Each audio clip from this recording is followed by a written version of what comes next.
Estamos aqui para mais um DMCast. Nesse 13º, nós vamos falar sobre análises de solo com uma pessoa, um amigo, que ele é autoridade no assunto, o Wellington Mendes, da LCB Engenharia. O Wellington é assim, é para toda a obra. É levantamento plano altimétrico, georreferenciado, para fazer as análises de solo, de percolação, né, Wellington? Me fale aí, como foi que você... Porque o Wellington é engenheiro civil, aí você você foi se especializando nessa área de análise. Pronto, justamente. Eu terminei o técnico, né, edificações, lá no IF, em 2004. Aí trabalhei muitos anos na área da Petrobras, né, nessa parte de topografia, também nessa parte de estudo de solos. Aí eu acabei fazendo engenharia posteriormente. Aí acabei me especializando nessa área de georreferenciamento, fiz uma pós na área de georreferenciamento e também na área de estudo de solos, para a gente poder atuar, né, e dar um resultado melhor para os trabalhos que a gente se propõe a fazer. E eu digo muito, Wellington, que assim, quanto mais a gente se empodera de conhecimento sobre o terreno, o espaço que a gente vai usar, mais propriedade a gente tem para fazer um bom trabalho nesse espaço, né? E, assim, a nossa região é uma região muito plural, né? Assim, tem muitas condicionantes do terreno, eles são...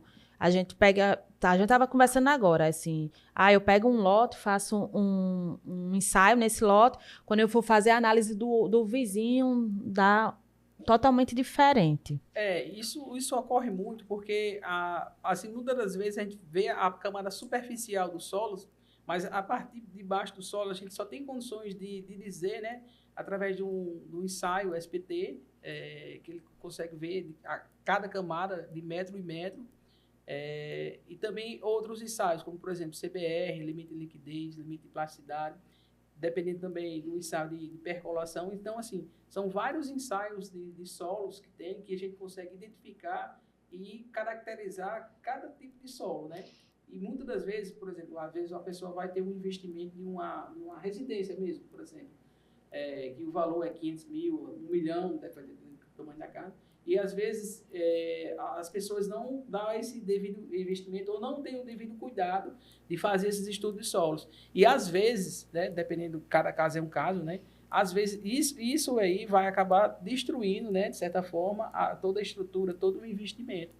Tendo em vista que o investimento em estudo de solo é um valor muito irrisório, digamos assim, para um valor de uma obra, né? Você falou agora sobre casa, né? Porque, por exemplo, a gente acha que um investimento desse, ele só é necessário para quando a gente vai fazer prédios com muitos pisos, né? Com muitos pavimentos, ou quando a gente vai fazer uma obra de engenharia mais pesada, que aí requer esse cuidado.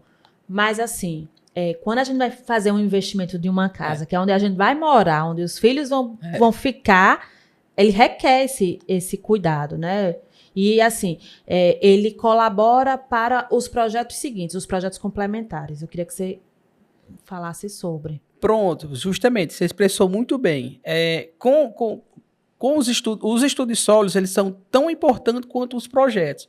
Por exemplo, você vai fazer toda uma edificação, toda uma estrutura, e ela vai estar toda ancorada onde? No solo. Então, se você não tem um solo com um bom firmamento, se você, por exemplo, não tem um estudo de solo de percolação, por exemplo, que você vai saber o quanto o solo pode absorver de água ou não, né? Se você não tem um estudo que vai atingir o lençol freático, às vezes você está construindo, cavando o seu alicerce, ou a fossa, ou o sumidouro, já atinge o nível do lençol freático. Então, todas essas informações, elas são através dos estudos de solo. Por isso que eu digo, os estudos de solo é um valor muito baixo referente ao valor da obra, e ele é muito importante, tão quanto os outros projetos, né? Vamos falar sobre preço, assim, para uma casa. A gente faz o quê? 1 ponto ou 2 pontos de análise? Pronto. A NBR 6464, ela dá as diretrizes, né? Ela fala que a cada 200 metros quadrados de área construída, para fazer um ensaio de SPT, né? Então, a cada 200 metros quadrados, você tem por exemplo, um condomínio. Tem muitas residências que não chegam a 200 metros quadrados, né? Então, estaria coberta com um ensaio SPT, né? Então, um ensaio de SPT na região aqui fica mais ou menos entre R$ 1.000 a R$ 1.200. Então, é um custo muito baixo para o valor da obra, né? E vamos lá, esse ensaio eu pude presenciar o senhor fazendo uma vez lá em Tibau. O senhor deu uma aula até para mim, a gente até compartilhou e vai com equipamento lá e vai vendo a resistência do solo a cada 1 metro, como é que funciona. Pronto, exatamente. O ensaio SPT, nós vamos com uma sondazinha, né? Uma sonda com tripé, ela fica fixada em locais específicos, por exemplo, para ficar um negócio bem fidedigno, eu tenho que pegar o projeto arquitetônico, saber, no mínimo, onde vai estar alocada a caixa d'água, né, que vai ter a maior concentração de esforço. Então, geralmente, a gente tenta fazer o ensaio SPT exatamente nesse local específico, porque a gente já tem essa informação que vai ser bem exigido mais essa questão dos esforços. Então, colocamos a sonda lá e a cada metro a gente fica perfurando e medindo essa resistência. Por quê? Porque toda a estrutura, toda a fundação, ela vai ficar ancorada sobre o solo, né? Então, a gente tem que descobrir qual o pior cenário possível, né? Para poder haver um ótimo dimensionamento, né? Para quando o engenheiro calculista for calcular a sua fundação, ele ter essas informações reais do que existe lá no solo. Eu acho muito importante isso, porque a gente às vezes vê os comentários, né? A Rádio Peão. Aí diz assim: menino, na minha casa, o engenheiro botou tanto ferro que passa um trem. Aí, eu gastei de ferro, dava para fazer mais 4 casas dessas, né? O povo enche o peito para dizer que gastou muito com ferro. E não precisa. E não precisa, é verdade. Pronto, você tocou num assunto muito interessante. É que a gente anda muito em condomínio, fazendo esses ensaios, né? Como você sabe. Eu estava em um dos condomínios e vi que, por exemplo, estava fazendo um duplex e o camarada lá utilizou o ferro de 1 polegada. Então, é o extremo exagero, né? Eu imagino o quanto aquele proprietário lá, aquela pessoa, ela não gastou. É totalmente desnecessário. No caso, ele não investiu, ele gastou. Ele gastou, não foi um investimento, ele gastou mesmo ali e foi um custo muito alto para uma residência duplex. Inclusive, eu tive a curiosidade de ir lá, né? E vi que estava essa mesma bitola para todos os pilares. Então, foi um custo elevadíssimo e desnecessário. Porque a gente, por exemplo, hoje a maioria dos engenheiros, eles usam plataformas, aplicativos para programas. Por exemplo, o Eberic é um deles, que aí você abastece com informação e ele sempre dá no pior cenário. Né? Então, ele sempre vai projetar uma estrutura muito robusta. E aí a gente pode aliviar abastecendo com essas informações. Pronto, justamente, porque uma das informações que nós passamos no laudo de sondagem é justamente a tensão admissível do solo, né? Ou seja, o quanto o solo vai suportar da sua obra. Então, se ele tem uma tensão admissível alta, né, uma tensão admissível boa, então todo o dimensionamento vai ser feito, ser estruturado de acordo com essa tensão admissível. Então, esse valor da tensão admissível, para o calculista, né, para o engenheiro calculista, ele é de extrema importância, porque ele sempre vai estar dimensionando o valor correto e não o estimado, né? Por isso que essa informação ela é muito importante para quem está fazendo o cálculo estrutural.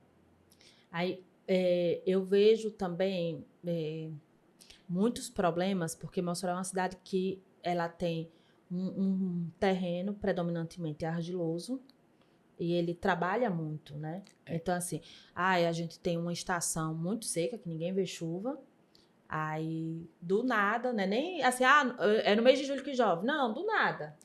Aí dá uma chuva louca aqui e aí encharca todo o solo. Aí a gente tem problema de afloramento, né? Em determinadas regiões aqui bem pontuais.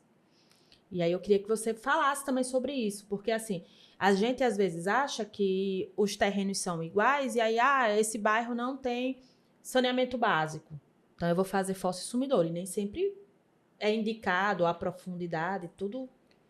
Pronto, você falou num assunto muito interessante. Mossoró, ele tem uma variação de solo muito grande, e alguns bairros de Mossoró, ele tem também a camada de calcário, né? Tanto que aqui é rodeado de fábrica de cimentos, a camada quase superficial. Então, tem muitas fundações que elas são escavadas e ela já atinge ali a parte do calcário, né? Ela fica toda corada. Isso vai ser bom porque dá uma resistência boa. mas em alguns locais a resistência do solo e também o nível do lençol freático ele é muito baixo. Tem a camada de calcário, só um exemplo, tem uma camada de calcário com 1 metro de profundidade, por exemplo. Então, quando a água bate, ela não consegue penetrar, ela fica toda naquela camada superficial. Então, através dos estudos de solo, a gente consegue também identificar esse problema, né? E também em Mossoró, alguns bairros de Mossoró, eles estão abaixo do lençol freático, alguns pontos específicos, tá entendendo? Então, não há percolação, não tem como a água subir, né, contra a gravidade, digamos assim. Então, aquelas águas ali, elas ficam acumuladas e também dá muito problema de infiltração, né? Quando a gente vai fazer um dimensionamento de uma fossa e de um sumidouro, por exemplo, que essas informações são coletadas através de um ensaio que nós fazemos, um ensaio de solo chamado ensaio de percolação.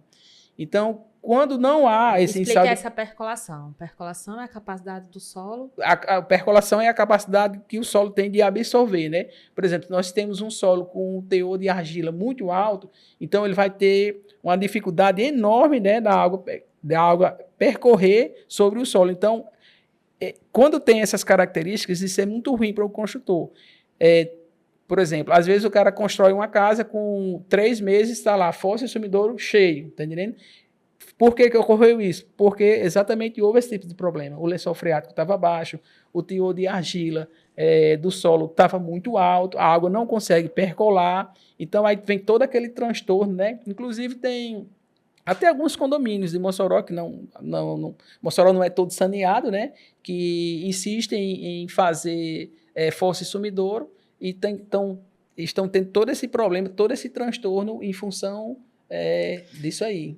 Eu acho interessante, por exemplo, a Caixa, um tempo atrás, ela passou a exigir por exemplo, eu vou fazer um conjunto habitacional de casas, Minha Casa Minha Vida. Eles exigiam que a gente fizesse essa análise de solo, para poder fazer o projeto de fossa e sumidouro, né? Que era um teste bem simples de percolação, fazia um buraco. Justo. Explica aí como é esse teste aí. Pronto. Porque é simples. É simples. O teste de percolação, de acordo com a NBR, ele é um teste muito simples. Nós fazíamos uma escavação de 1 metro de largura, né, 1 por 1 metro de profundidade, e dentro dessa escavação, nós fazíamos de 30 por 30 por 30, e colocamos lá a régua e adicionamos água, né, vai adicionando a questão da água, e vamos medir o tempo que essa água vai percolar. Então, acontece, por exemplo, que você coloca a água lá e passa lá 1 hora para descer 10 milímetros. Então, essas características ela é muito ruim para o dimensionamento. Então, iria necessitar de uma fossa e um sumidouro muito grande, tá entendendo? Para poder atender essa demanda. Então, tem muitos casos em Mossoró que é totalmente inviável a construção de fossa e sumidouro. Inclusive, em alguns condomínios, né? É totalmente inviável, mas aí o pessoal às vezes insiste em fazer, aí com pouco tempo começa a vir os problemas. Iniciou o período chuvoso, aí inicia os problemas. Se a pessoa faz essa... E a fossa tem validade também. Também, a fossa tem validade. Isso aí foi muito importante você ter falado nesse assunto, né? Por exemplo, tudo a pessoa precisa de uma manutenção, até a pessoa em si, né? A gente passa um tempo, a gente precisa de uma manutenção. Na sua casa também não é diferente, você tem que pintar, ajeitar o telhado, né? Então, a fossa e o sumidouro também necessita de manutenção, né? Você fez, aterrou lá e ficou pronto, não. Você tem que dar aquela devida manutenção. E no próprio dimensionamento da fossa e sumidouro, no laudo, ele tem que exigir essa informação aí. Quando você faz os cálculos, né? No memorial de cálculo, a gente tem que dizer o índice. Justamente, tem que ser o índice. O índice de retorno, né, de manutenção. E aí eu acho engraçado porque, por exemplo, para uma casa residencial, eles não exigem. Não exige. Mas é de extrema importância, porque a gente vê muito problema de afloramento de fossa, a gente vê muito problema de contaminação de solo. Exatamente. E aqui, nessa região da gente, Mossoró é interessante, né? Tem áreas em Mossoró que o solo está totalmente arenoso. Tem áreas que está totalmente argiloso. Tem áreas que a camada superficial é só rocha. Então, tem toda essa variação, toda essa complexidade que qualquer tipo de construção, né, ela era para ser exigir essa questão dos estudos de solo, até para a segurança da pessoa, né? Muitas vezes as pessoas veem isso como, eu estou gastando um custo desnecessário, mas ele é de extremamente importância. Só para você ter ideia, tem algumas residências que a gente foi fazer uns estudos de solo de patologias na região dali da Nova Betânia, né? E nós identificamos que lá, em alguns locais, não no conjunto todo, né? Mas em alguns locais, tem muito formigueiro. Aí o que é que acontece? O camarada construiu sua residência em cima de um formigueiro. Não identificou, não fez nenhum tipo de estudo de solo. Aí o que é que vai acontecer? Com o tempo, a residência, a tendência natural é ela ir cedendo. Quando ela começa a ceder, aí começa a rachar a casa toda. Então, o investimento para poder recuperar essa estrutura é um investimento extremamente alto mesmo. Então, tudo isso poderia ter sido evitado se tivesse os estudos de solo. Eu sou assim, uma admiradora da engenharia, porque sempre que a gente se abastece de informação, sempre que a gente procura a informação, a gente consegue mitigar muitos problemas, né? E, assim, a gente tem uma cultura de não planejar. E eu vejo a importância de planejar. As pessoas dizem assim, não, eu tenho um bom pedreiro. O pedreiro é excelente. Ninguém está discutindo que ele não seja excelente. Mas será que ele tem as informações necessárias para fazer um trabalho excelente? Né, doutor? É verdade. Pronto, você falou um assunto muito sério, né? Muitas pessoas, por quererem economizar, vamos dizer assim, mas um custo totalmente desnecessário, não contrata um devido arquiteto para poder fazer o seu projeto, não contrata o engenheiro, né, para poder fazer os projetos complementares. E vale salientar que o profissional para fazer o projeto arquitetônico, ele é o arquiteto. O arquiteto tem toda a informação, tem todos os estudos deles interiores que o engenheiro não tem. Então, assim, o profissional para fazer o projeto arquitetônico não é o engenheiro, ele é o arquiteto. O profissional para fazer os projetos complementares, sim, aí você poderia contratar um engenheiro. E também tem muito arquiteto bom, muito bom, né, e excelente de acompanhamento de obra. Aí fica a critério de cada um, dependendo do tipo de estrutura. Né? Por exemplo, é verdade. Os dois têm a competência técnica para assinar tanto o projeto quanto algumas coisas, né? Porque o arquiteto não pode assinar tudo. É verdade. Né? Mas a gente tem algumas competências. Mas, assim, eu estava falando com 2 engenheiros maravilhosos lá em Tibau essa semana, e aí eu estava pedindo uma informação, aí eu disse, olha, porque meu cliente me exigiu e eu não entendo nada disso. Aí eles começaram a rir. O povo chega aqui também pedindo umas coisas que a gente não entende e acha que todo mundo entende tudo. É verdade. E aí a gente tem a zona de conforto da gente. Né, é verdade. E outra coisa, tocando nesse assunto seu aí, você está falando, é exatamente essa questão. Então, assim, o bom é que cada especialista, ele atue na sua área. Por exemplo, eu sou engenheiro civil, mas eu não atuo em construção, né? Acompanhamento de obra e tal. Tanto, por exemplo, eu fui construir uma casa lá em Tibau, eu tive que contratar uma pessoa para poder lá fazer todo esse acompanhamento. Por quê? Porque tem que ter o profissional, né, da sua área que atue exatamente naquela linha. E assim, eu gostaria de voltar um pouquinho ao assunto, porque a gente estava falando assim sobre percolação, né? Para fazer a fossa Sumidouro.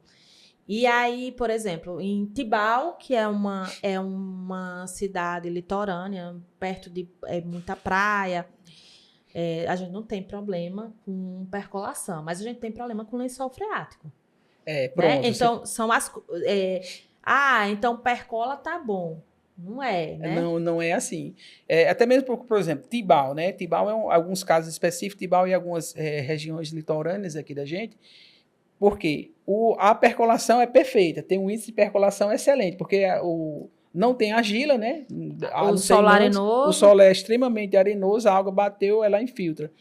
Só que o problema lá exatamente é o lençol freático, porque em determinados locais, como Mossoró, Tibau também tem alguns pontos que ficam abaixo do nível médio do mar.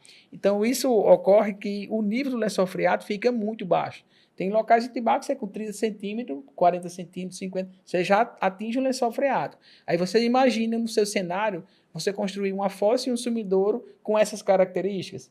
Fica totalmente impossível. Eu faço a fossa e o sumidouro aqui e cavo um poço do lado. Justamente, aí você vai estar extremamente contaminando o lençol freático ali, não pode. Até mesmo porque tem regras e normas, por exemplo, o CONEMA, né?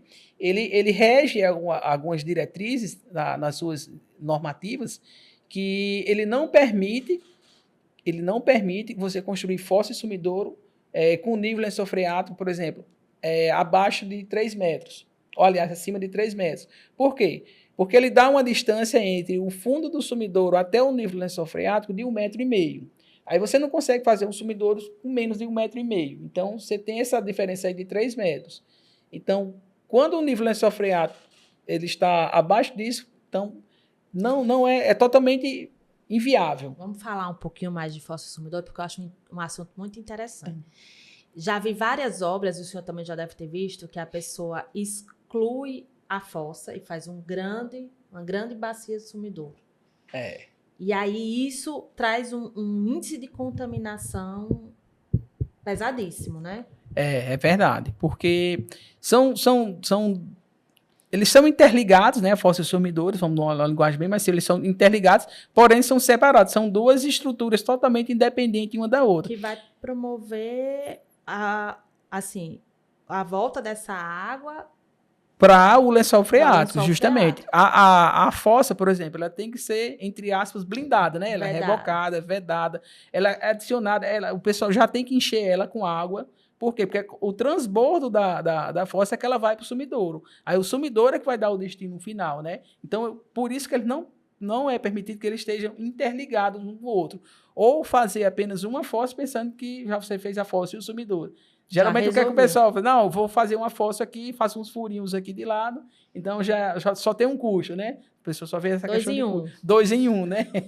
2 em 1. Mas assim, a gente sabe que não pode fazer isso, né? Não pode, porque fica uma estrutura totalmente inviável e ela perde a funcionalidade. Então, quando você perde a funcionalidade, não faz sentido. Eu acho importante porque, assim, às vezes, o consumidor, ele não tem essa informação, ele não sabe o mal que ele está fazendo para ele, né? Porque é o solo dele que está contaminando, e aí os transtornos que isso causa.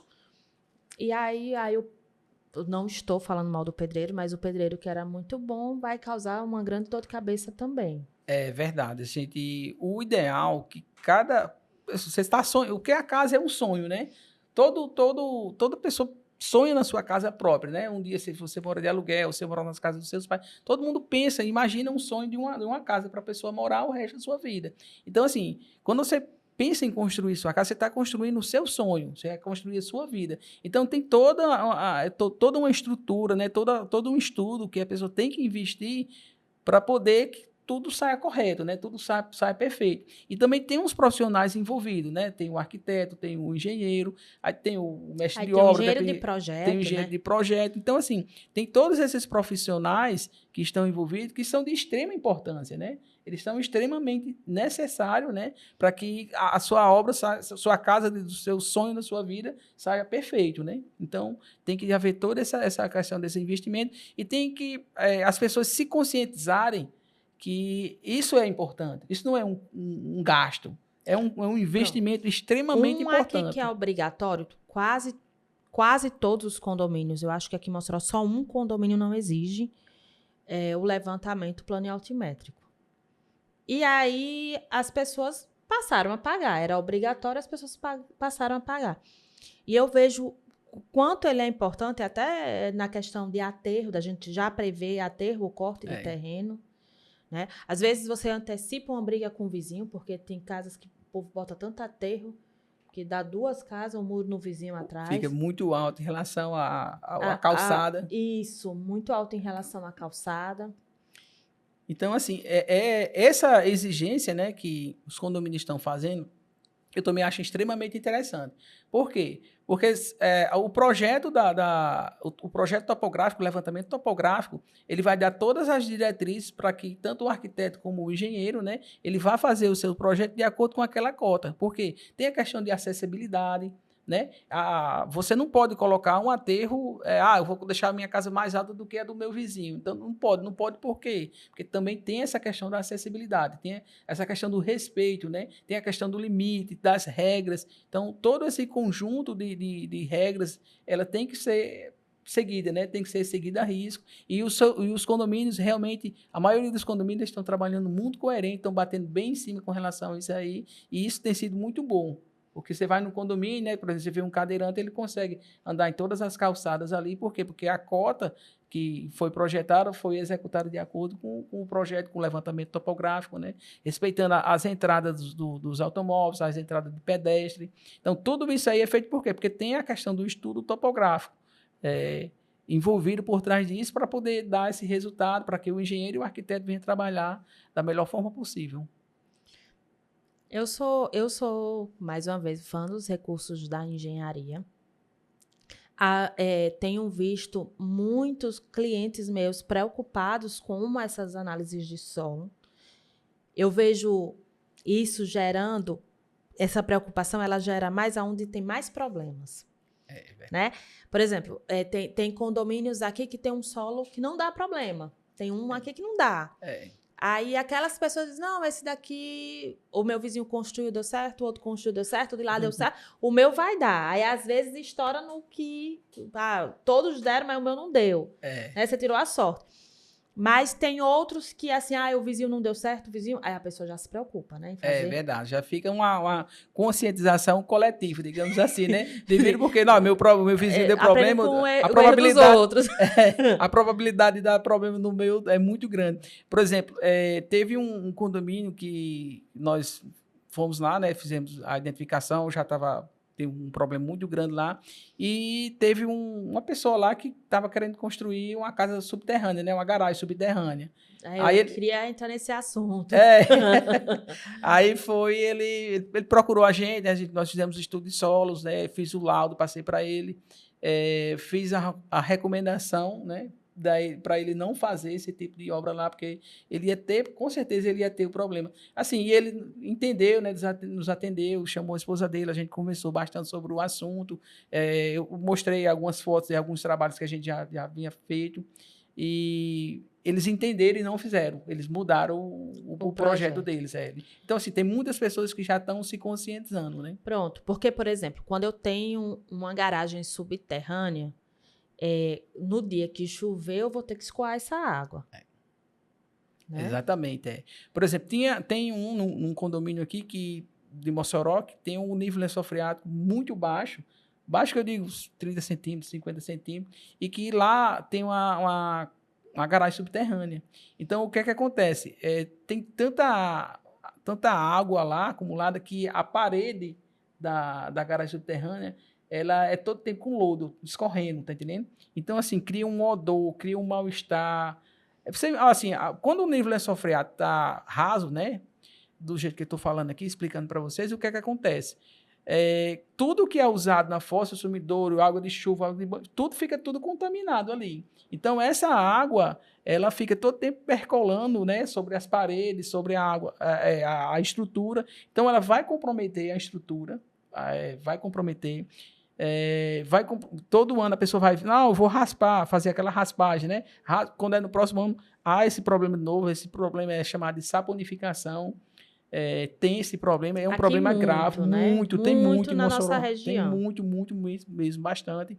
Então, assim, ele acaba dificultando muito. Pode ser evitado? Pode. O próprio estudo de solo, ele já dá as características. As pessoas acham assim, vou falar dos meus colegas. Não, isso aqui eu resolvo. Eu vou passar uma mão de piche na fundação. Não analisei o solo. Aí, com a mão de piche na fundação, resolve tudo. Já escutou isso? Já escutei várias vezes. Aí você faz o quê, doutor? Rapaz, aí eu já tenho uma mania de colocar a mão assim na testa. Já tô com a testa bem grande, sabe? Digo, homem, pelo amor de Deus. Não faça isso, não.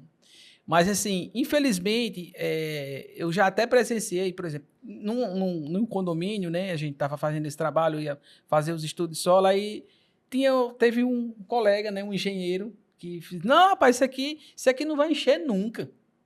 O cara chegou...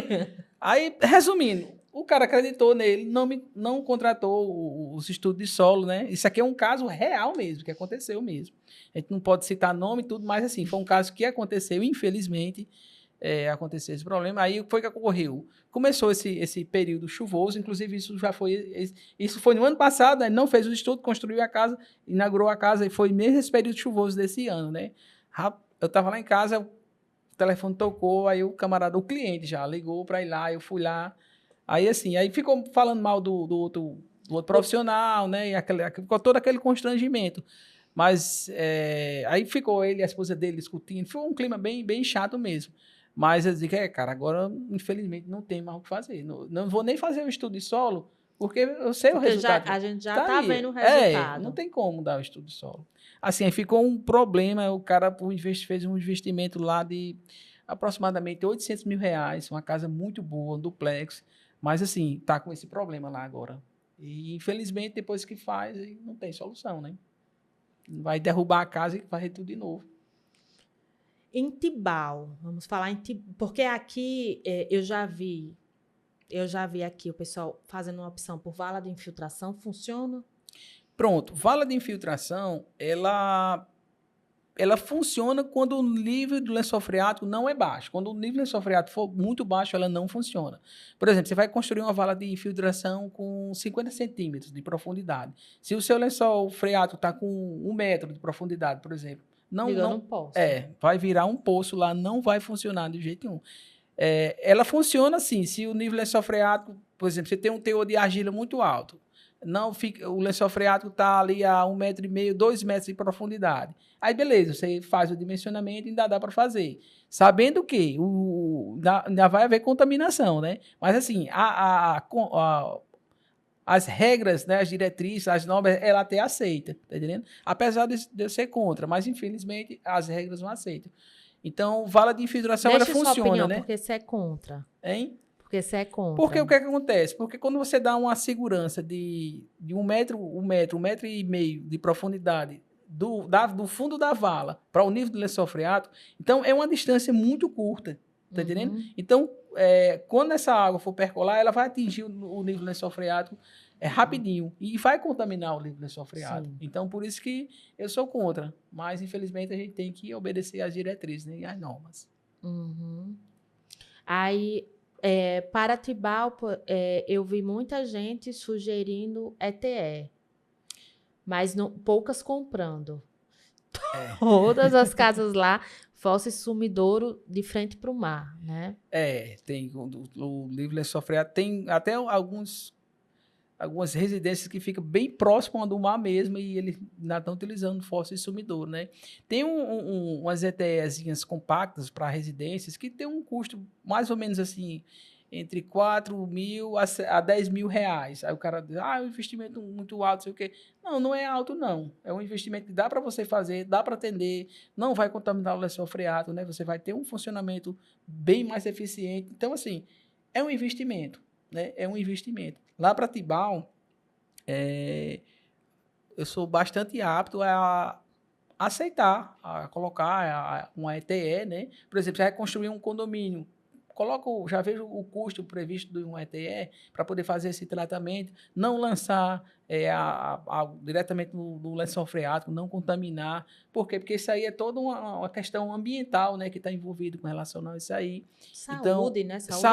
Saúde pública. Tibau não é saneado. Não, realmente não é saneado. Então, o que é que eu posso fazer? O que é que eu posso contribuir, já que não é saneado?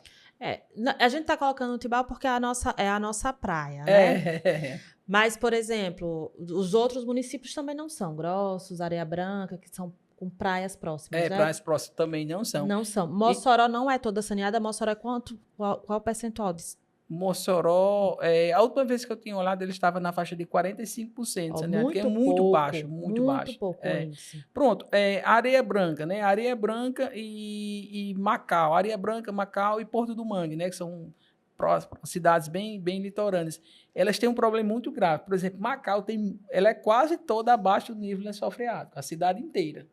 Então, assim, a cidade inteira ali, onde se fizer uma perfuração, pegar uma amostra de solo, ver o grau de contaminação ali, vai dar um grau de contaminação muito alto. E aí, a maioria desses lugares que você falou, as pessoas fazem poço. Fazem consomem poço. Água de poço. Mais grave ainda. Mais grave ainda, é muito grave. Porque também é assim, para você fazer um poço, esse poço tem que ser licenciado pelo IDEMA, mas eu não conheci um que tivesse essa licença. Né?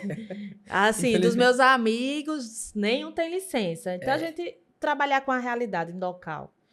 A pessoa faz esse poço, não faz a análise, nem fez a análise do solo, nem fez a análise da água. Da água, justamente. Porque o análise da água, você pode fazer o análise físico-químico e o microbiológico, né? O microbiológico para saber se tem algum contaminante fóssil, sumidouro, e o físico-químico para saber se tem algum risco químico, né, biológico também envolvido aí nesse cenário.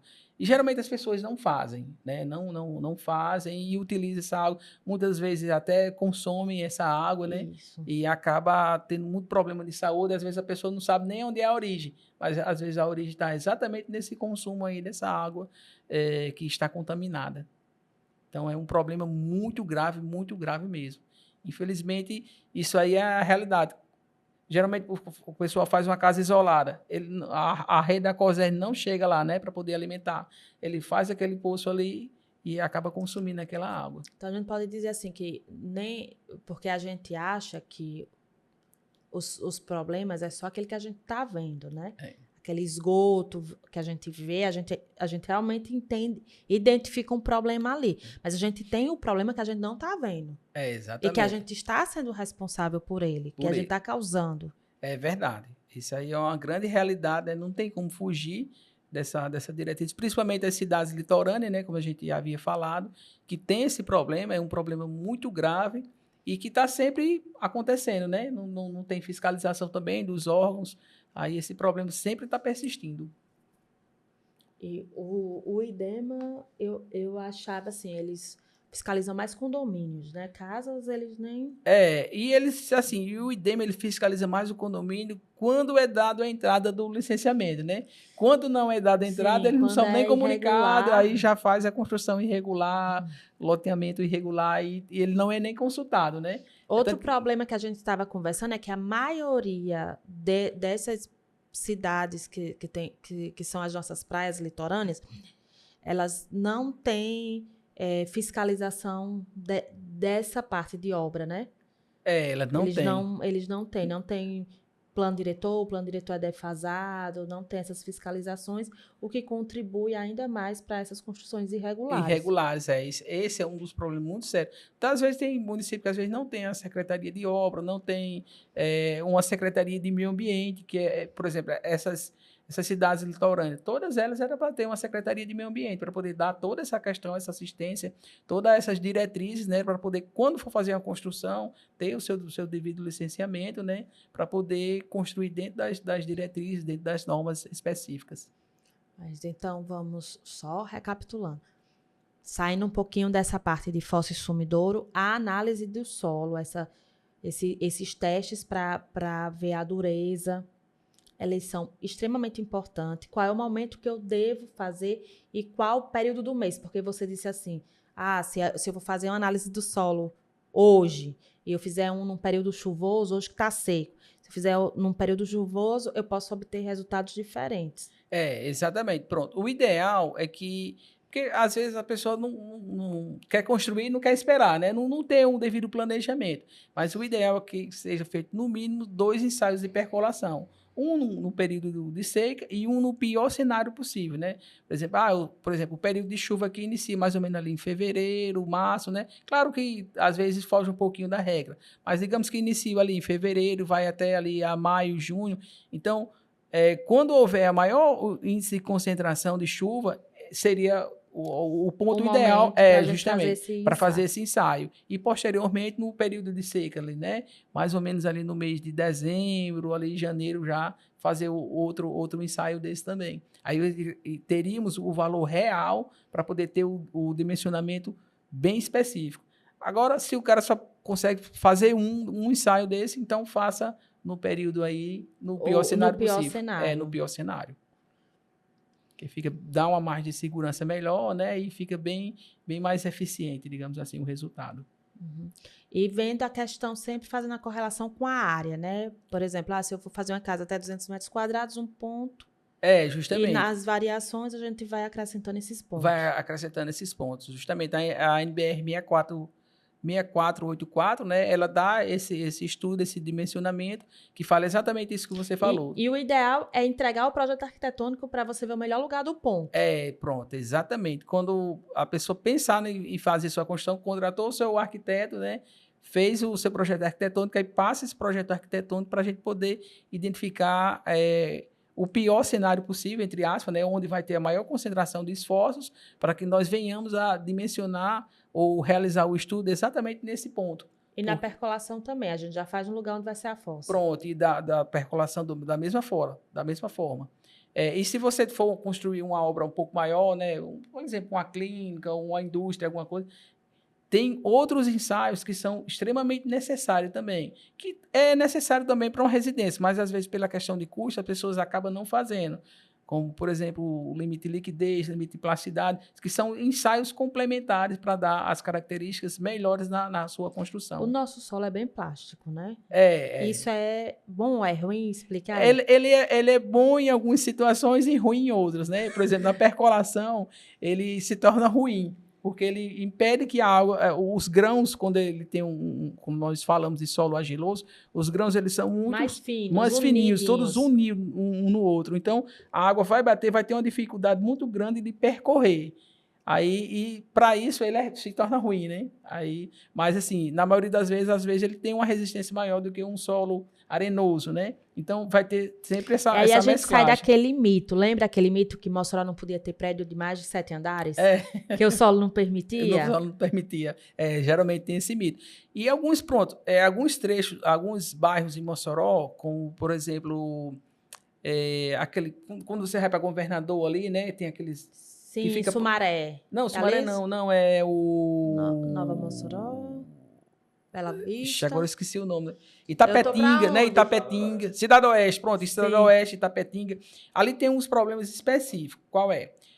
O teor de argila lá é muito alto. A argila tem uma expansibilidade muito grande, né? Quando, por exemplo, um período seco, ela racha. Quando está naquele período, está chovendo muito, ela tem esse adensamento. E também tem tem uma camada muito grande ali de calcário, tanto que a fábrica de cimento ela ficou instalada exatamente naquela região ali. Aí o que é que acontece? Você cavou lá 30 centímetros, atingiu a rocha. Aí você vai ter problema com a fossa e o sumidouro, vai ter que colocar dinamite, muitas das vezes para poder cavar lá a fossa e o seu sumidouro, que você não tem condições de escavar, porque é só pedra, né? E o outro problema, um outro agravante, é que por a fábrica de cimento estar muito próximo ali, aí o que é que acontece? A fábrica de cimento utiliza muito dinamite para poder fazer a extração do calcário. Então, o que é que acontece? Quando eles acionam lá o dinamite, há uma onda de choque. Então, essa onda de choque ela vai se percorrer durante toda a camada rochosa. Por isso que naquela região ali tem muitas casas que são rachadas. Por quê? Porque há essa onda sísmica, digamos assim, né, que ela é prolongada devido às explosões e ela acaba se estendendo e quando a casa ela está ancorada exatamente em cima dessa rocha, ela também recebe essa... Então, gesso racha as paredes. Então, isso é um problema muito sério. Aquela região ali específica, na minha opinião, como profissional, ela não poderia nem ser habitada. Porque ela é um problema extremamente sério com relação a isso aí. Ali são casas MCMV, né? Ali tem muita casa. Tem muita casa. Tem uns conjuntos, né? Minha Casa Minha Vida. Aí, agora é uma curiosidade. Quando a gente faz uma construção MCMV, a gente paga... quem compra, né? Ele paga um seguro, né? E aí, se ele reclama da construtora, a construtora fica lá com um pontinho negro na caixa... Né? Todo um sistema ali. Todo um sistema interligado. Aí, onde é que a engenharia assume essa responsabilidade? Onde ela... porque, assim, na realidade é um conjunto tanto a questão da engenharia, envolve também a questão de prefeitura, né? Porque... Se a prefeitura permitiu... Permitiu, aí tem uma vara de construção, o camarada constrói aquela residência ali numa área... que deveria ter um estudo da cidade inteira, né? Onde pode ser construído, onde não pode, área de expansão, área industrial, que hoje assim, ainda está meio misturado. Isso não começou agora, claro que já vem de muitos anos, vem ocorrendo esse problema, né? Deixar bem claro essa situação. Aí esse problema é um problema muito grande para a cidade, porque tem que atualizar a questão do plano diretor e tem que especificar, dizer onde pode construir, onde não pode. E para isso tem que ter vários estudos preliminares que vai dar essas diretrizes, que vai dar esse rumo, né, para os gestores públicos. Tem um mapeamento de zoneamento e esse mapeamento de zoneamento ele vem mudando muito nesses últimos 10 anos, né? Ele vem ampliando muito esse zoneamento da área urbana da cidade, ela ampliou muito. É verdade. Por exemplo, tem áreas que era para área industrial, como ali aquela região da Nova Mossoró, né, era destinado para... que ali já está totalmente habitável. Então, assim, já foi mudada toda a característica, né? E ao longo dos anos, e lá está crescendo muito aquela região lá. Então, assim, lá era destinado para a área industrial. Então, já está agora a área habitacional. Por trás é uma nova cidade, né? Exatamente, é uma nova cidade. Lá também tem um grande problema também de solo também, né? Teor de argila muito alto. Exatamente, basicamente, o que a gente falou aqui de problema, lá também ocorre. Esse tipo de problema lá também. Então, e só outra coisa, quem é de Mossoró tem pavor de salitre, que você falou. Todo mundo aqui que já teve um problema, tanto eu digo, casa terra, não bota nem papel de parede, vai estourar a parede. Né? Assim, a gente já vai assim, já desenganando. É verdade. Pronto, isso aí poderia ser evitado também com a questão dos estudos de solos. E também em Mossoró, o pessoal tem um hábito, uma cultura de construir as residências utilizando o material que eles chamam de arisco, né? Que arisco é aquela mistura entre a areia e a argila, só que aquilo ali é muito agravante. Por quê? Porque ele tem o teor de argila muito alto e também ele vem com muita matéria orgânica, vem com restos de madeiras, restos de animais mortos, restinhos de folha.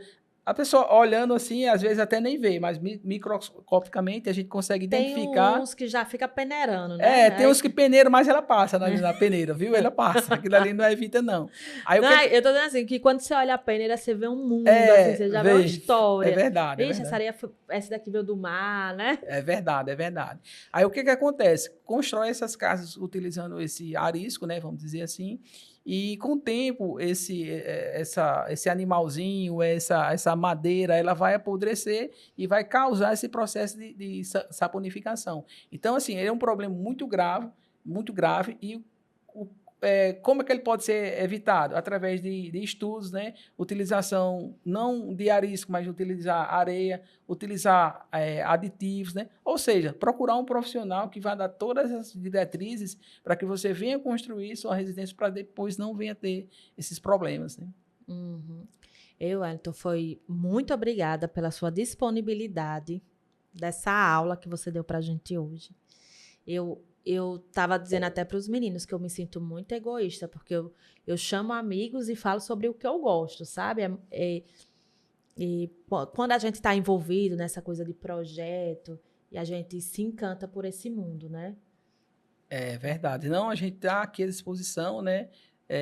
Eu sei que vai ser publicado esse vídeo seu, vai ser gravado aí. Se alguém tiver com dúvida, com certeza ela vai passar o contato da gente também. O pessoal entra em contato que a gente tira as dúvidas, né? E a gente está aqui para somar mesmo. Não, o Wellington é quem faz todos os levantamentos aqui do escritório. E eu acho muito interessante porque, assim, não vinham muitos clientes pedindo análise de solo.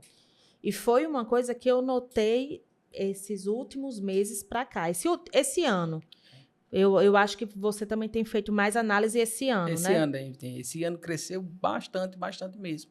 Porque, assim, principalmente o pessoal que mora em condomínio, né? Que já tem um certo poder de aquisitivo maior e tem essa preocupação, e estão mais conscientes, né? Desse problema. Então, pronto, eu gasto R$1.200, R$1.500 numa análise de solo e economizo mais uma porrada em ferro. E revista problema pro resto da vida, né? Isso. Ei, doutor, muito, muito obrigada. E eu queria... Toda vida eu ensaio isso, eu não sei fazer ainda direito. Eu queria chamar o pessoal que está assistindo esse vídeo para se inscrever no canal, curtir, comentar, deixar suas sugestões para que a gente possa produzir mais conteúdos como esse, informativo. E se você está pensando em construir, deixar suas dúvidas aqui para que a gente possa trazer profissionais que acrescentem essas informações.